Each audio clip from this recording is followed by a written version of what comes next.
अस्सलाम वालेकुम students, welcome to my YouTube channel let's learn physics. तो आज हमारा लेक्चर नंबर 8 है जिसमें हम पढ़ेंगे ओम्स लॉ। तो इससे पहले जो लास्ट लेक्चर हमने देखा उसमें पढ़ा हमने इलेक्ट्रिक पोटेंशियल और पोटेंशियल डिफरेंस के बारे में। तो हमने उसमें देखा फॉर एग्जांपल अगर कोई कंडक्टर है, हमें क्या करना है, हमें इस कंडक्टर के थ्रू करंट को फ्लो करना है, करंट को हमें फ्लो करना है। तो इसके लिए हमें क्या करना है, हमें इसको पोटेंशियल डिफरेंस अप्लाई करनी है या हमें वोल्टेज अप्लाई करनी है across its ends. For example इसके दो एंड्स हैं, end A and end B. तो हमें क्या करना है, हमें पोटेंशियल डिफरेंस हमें across the ends of this conductor हमें प्रोवाइड करनी है, जिसको हम बोलते हैं वोल्टेज या हम बोलेंगे पोटेंशियल डिफरेंस। तो उसके लिए हम क्या यूज करते हैं, उसके लिए हम यूज करते हैं बैटरी। जो बैटरी ये प्रोवाइड करती है वोल्टेज या potential difference across the conductor. तो अब एक साइंटिस्ट थे जिनका नाम था George Simon ohm. George Simon ohm एक साइंटिस्ट थे, जॉर्ज साइमन ओहम। इन्होंने क्या बताया, ये एक साइंटिस्ट थे, इसी के नाम पे इस लॉ का नाम पड़ा ओम्स लॉ। तो ये लॉ क्या कहता है, ये हमें रिलेशन देता है, ये हमें देता है relation between V and I. Current और वोल्टेज या पोटेंशियल डिफरेंस के बीच क्या रिलेशन है, ये हमें कौन देता है, वो ओम्स लॉ। तो हमें पता है अगर कोई कंडक्टर है, अगर हमें इसमें से क्या करंट को फ्लो करना है तो हमें इसके लिए क्या नेसेसरी है, वोल्टेज, पोटेंशियल डिफरेंस नेसेसरी है। तो इसका मतलब है करंट कब एग्जिस्ट करेगा, जब हम एक कंडक्टर के अक्रॉस पोटेंशियल डिफरेंस वी हम अप्लाई करेंगे। तो हम ऐसे ही कह सकते हैं जो आई है ये किस पे डिपेंडेंट है, वोल्टेज पे। जब तक हम अक्रॉस कंडक्टर पोटेंशियल डिफरेंस हम अप्लाई नहीं करेंगे तब तक उस कंडक्टर में से करंट फ्लो नहीं होगा। तो साइंटिस्ट थे जो जॉर्ज साइमन ओहम थे, उन्होंने क्या रिलेशन दी इन दो क्वांटिटीज के दरमियान, जो ये इलेक्ट्रिकल क्वांटिटीज हैं, पोटेंशियल डिफरेंस और करंट। तो इन्होंने क्या बताया, इन्होंने कहा अगर हम क्या फिजिकल क्वांटिटीज को कांस्टेंट रखेंगे, फिजिकल क्वांटिटीज को हम अगर क्या रखेंगे constant, physical quantities for example temperature, pressure etcetera, ये जो हमारी क्वांटिटीज है अगर हम इन्हें क्या रखेंगे कांस्टेंट, यानी कि टेम्परेचर हम चेंज नहीं करेंगे या प्रेशर हम चेंज नहीं करेंगे। फॉर एग्जांपल हम लेंगे टेम्परेचर, अगर हम टेम्परेचर रखेंगे कांस्टेंट रखेंगे टेम्परेचर, इसका मतलब क्या है, कांस्टेंट रहने का मतलब है ये टेम्परेचर चेंज नहीं होगा। तो जॉर्ज साइमन ओहम ने कहा अगर हम टेम्परेचर को कांस्टेंट रखेंगे तो जो पोटेंशियल डिफरेंस है, जो पोटेंशियल डिफरेंस ये होती है डायरेक्टली प्रोपोर्शनल किसके, it is directly proportional to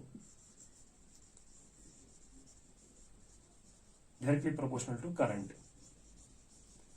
तो ये किसने कहा, जॉर्ज साइमन ओहम ने। जॉर्ज साइमन ओहम ने कहा अगर हमारे पास एक कंडक्टर है,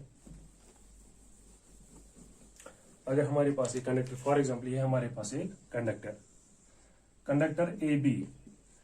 जॉर्ज साइमन ओहम ने कहा फॉर एग्जांपल अगर हम ये हमारे पास एक कंडक्टर है और इसके अक्रॉस हम अप्लाई करेंगे potential difference V using a battery, इसके अक्रॉस हम करेंगे पोटेंशियल डिफरेंस V, इसमें से क्या इलेक्ट्रिक करंट।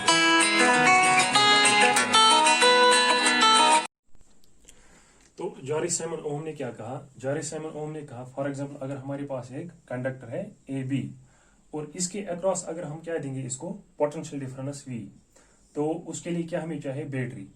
जब हम इसको देंगे potential difference across its ends हम अगर प्रोवाइड करेंगे तो इसमें से क्या फ्लो होगा, इसमें से फ्लो होगा इलेक्ट्रिक करंट आई। तो जॉर्ज साइमन ओहम ने कहा अगर हम टेम्परेचर को कांस्टेंट रखेंगे तो जो ये पोटेंशियल डिफरेंस है ये होगी डायरेक्टली प्रोपोर्शनल टू आई। तो इनके दरमियान क्या रिलेशनशिप होगी, इनके दरमियान होगी डायरेक्टली प्रोपोर्शनल रिलेशनशिप, यानी कि जो V है V होगा डायरेक्टली प्रोपोर्शनल टू I।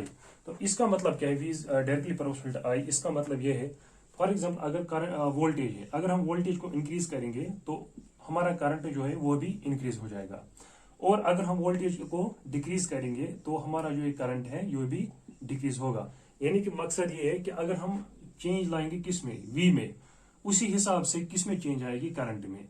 चाहे हम इंक्रीज करेंगे या डिक्रीज करेंगे वोल्टेज को तो उसी हिसाब से क्या करंट भी इंक्रीज हो जाएगी या डिक्रीज हो जाएगी। तो ये कहा जॉर्ज साइमन ओहम ने, इसी को हम कहते हैं ओहम्स लॉ, तो V is directly proportional to I। तो यहाँ पे कौन सी ये नोटेशन है, यहाँ पे है डायरेक्टली प्रोपोर्शनल। और इसको हम क्या करेंगे, इसको हम करेंगे इक्वेलिटी में कन्वर्ट, इसको हम करेंगे इक्वेलिटी में कन्वर्ट। तो ये बनेगी ये equation V is equal to, तो इसको इक्वेलिटी में लाने के लिए हमें यहाँ पे एक कांस्टेंट यूज करना है, उसको हम बोलेंगे R, V is equal to RI। और हम ऐसे भी कह सकते हैं V is equal to I R। तो हमारी ये बनी फाइनल रिलेशन। तो इसका मतलब है जो करंट है, वोल्टेज है, ये किसके बराबर है, it is equal to product of I and R।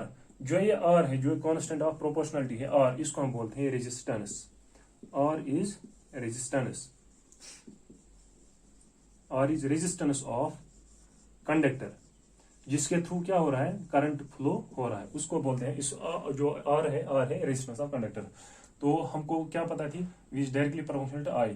तो ये प्रोपोर्शनलिटी साइन एलिमिनेट करने के लिए, इसको कन्वर्ट करने के लिए, किसमें, इक्वलिटी में कन्वर्ट के लिए करने के लिए हमें चाहिए एक कांस्टेंट, वो हम यहाँ पे यूज करेंगे। तो हमारी इक्वेशन बनेगी V इक्वल टू RI और V इक्वल टू IR।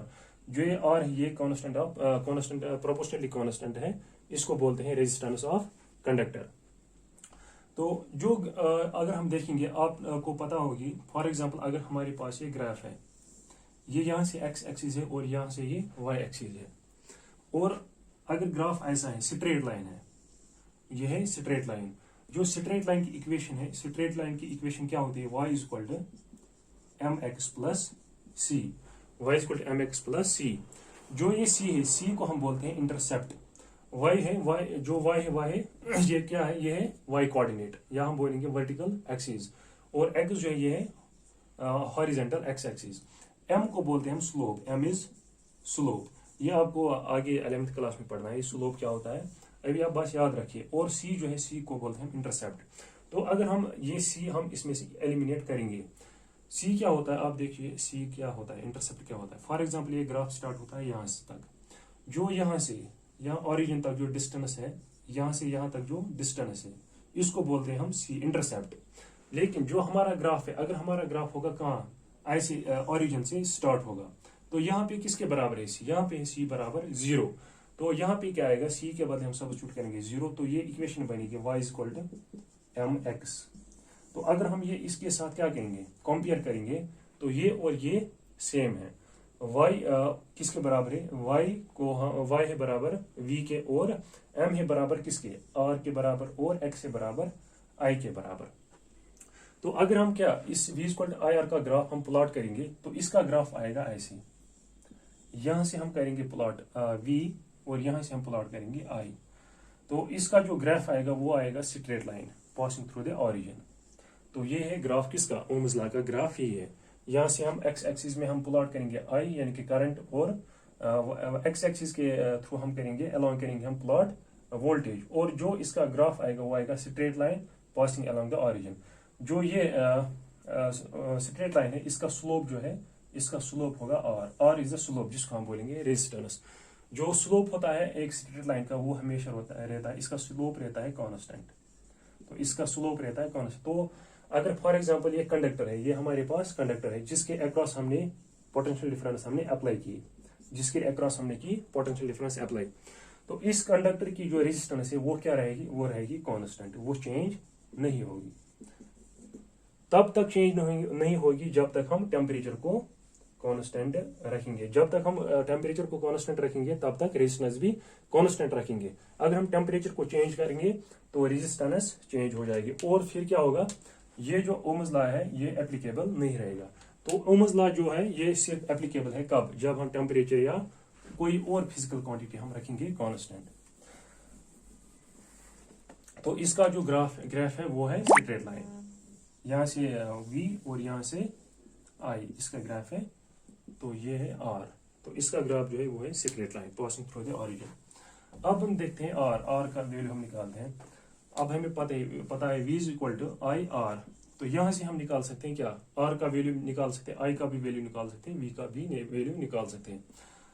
आप एक ट्रायंगल याद रखिए, फॉर एग्जांपल हमारे पास ये ट्रायंगल है,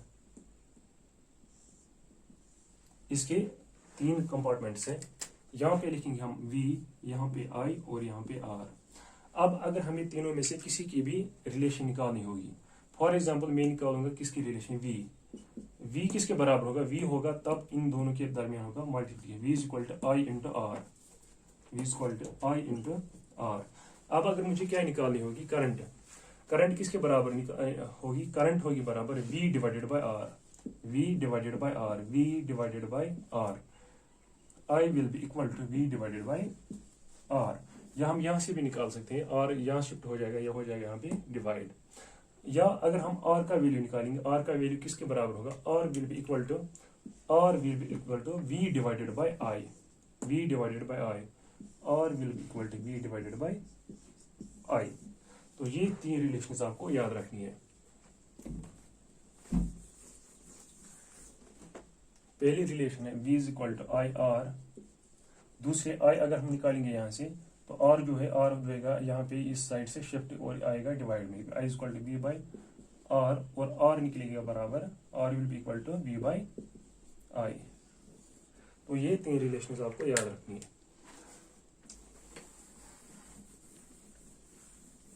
तो अब अगर हम डिफाइन करेंगे r को, रेजिस्टेंस को, रेजिस्टेंस हम ऐसे डिफाइन करते हैं, resistance is equal to ratio of v and i, इनके रेजिस्टेंस जो है it is equal to ratio of potential difference to current, it is ratio of potential difference, या हम कहेंगे voltage to the electric current. तो ये है किसकी डेफिनेशन, ये है रेजिस्टेंस की डेफिनेशन। या हम रेजिस्टेंस को ऐसे भी डिफाइन करते हैं, रेजिस्टेंस क्या है, resistance it is a property of a material, resistance क्या है, ये है प्रॉपर्टी किसकी, मटेरियल की, जिसमें से क्या होगा, फ्लो होगा करंट। तो ये क्या है, ये है प्रॉपर्टी, कौन सी property, electrical property. Resistance is electrical property which opposes, जो क्या करती है, अपोज करती है, which opposes to the flow of current, which opposes to the flow of current. यानी कि इसका मतलब क्या है, जो रेजिस्टेंस है ये करंट को रोकती है, यानी कि ये करंट को फ्लो होने नहीं देती, यानी कि ये करंट को कम करती है। फॉर एग्जांपल अगर हमारे पास ये कंडक्टर एक है, ए भी है हमारे पास एक कंडक्टर, अगर ये कंडक्टर इसकी कुछ ना कुछ रेजिस्टेंस होगी, तो ये रेजिस्टेंस क्या करती है, ये प्रॉपर्टी है किसकी, इस कंडक्टर की, ये प्रॉपर्टी ए बी की ये प्रॉपर्टी है, ये क्या करेगा, ये इस करंट को ये करेगा अपोज, जो इसके थ्रू क्या होगा, करंट जो फ्लो होगा उसको ये अपोज करता है। तो इसकी ये दूसरी डेफिनेशन है, electrical resistance it is electrical property, resistance is electrical property of an material और of a conductor which opposes to the flow of current. तो ये आपको याद रखनी है, ये डेफिनेशन इसकी। अगर हम देखेंगे अब SI unit of resistance, SI unit of resistance is ohm, SI unit of resistance is ohm, OHM। तो ये इसी के नाम पे है, जारी सैमुअल ओहम के नाम पे इस का SI यूनिट का नाम पड़ा है ओहम, OHM, ओहम।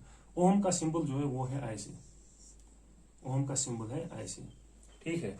तो SI unit of resistance is ohm.